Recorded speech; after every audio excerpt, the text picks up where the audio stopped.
उमरटी आणि 17 सेन या दोन्ही ठिकाणावरून अवैध शस्त्र किंवा गांजा याची तस्करी रोखण्यासाठी साधारण मागील महिन्यापासून पोलीस अधीक्षक जळगाव यांनी 24 तास नाकाबंदी या दोन ठिकाणी लावलेली आहे। त्या नाकाबंदीमुळे बऱ्याचशा तस्करीस आळा बसत आहे। 2 दिवसापूर्वी आपल्या सगळ्यांना माहीत आहे की अवैध शस्त्र 4 गावठी कट्टे त्या ठिकाणी पकडण्यात आले होते। आज सकाळी 11 वाजताच्या सुमाराला 2 गाड्या, एक स्विफ्ट मारुती आणि दुसरी महिंद्रा XU 500 हा एका पाठोपाठ एक उमरटी नाक्याकडून 17 सेनकडे येत होते। नाकाबंदीतल्या कर्मचाऱ्यांनी समोरची जी गाडी होती स्विफ्ट मारुती ती अडवली आणि त्याची तपासणी चालू होती। पुढच्या गाडीची तपासणी सुरू झाल्यानंतर मागची जी गाडी होती महिंद्रा XU 500 त्या चालकानं ती गाडी जोरात उलट्या दिशेनं वळवली आणि तो पळवून घेऊन गेला। त्यानंतर पोलिसाचा संशय जास्त बळावला की ही गाडी का पळून गेली। तेवढ्यात जी गाडी थांबवलेली होती ती सुद्धा ते आडवा बॅरियर असून ते तोडून ती पण पळून गेली। नाकाबंदीचे जे कर्मचारी आहेत आमचे रावसाहेब पाटील यांनी पोलीस स्टेशनला कळवलं। ग्रामीणचे पोलीस उलट्या दिशेनं ज्या बाजूला गाडी आली होती त्या उलट्या दिशेनं ती गाडी थांबवण्यासाठी पोलीस स्टेशनहून गेले।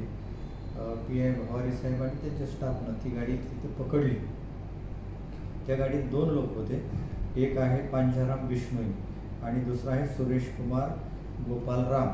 ही दोघं जे आहेत हे राजस्थानचे आहेत आणि जी उलट्या दिशेनं गाडी गेली होती ती गाडी जोरात पुढं धुळे जिल्ह्यामध्ये गेली आणि शिरपूरमध्ये ती गाडी एक ठिकाणी त्या गाडीला अपघात झाला।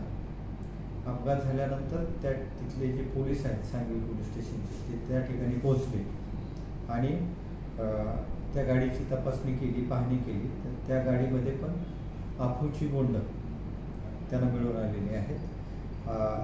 त्याच्यानंतर मग आम्ही जे ग्रामीण पोलीस स्टेशनचे PI यांनी सांगवी पोलीस स्टेशनशी संपर्क केला। अशा नाकाबंदीतून ती गाडी परत गेलेली आहे आणि मग आम्ही जी गाडी पकडली होती त्यात बसलेले लोक आणि त्या गाडीत मिळालेले लोक ह्या दोघांचं संगनमत असल्याचं दिसलं। अफूची तस्करी करणारी ही टोळी आहे।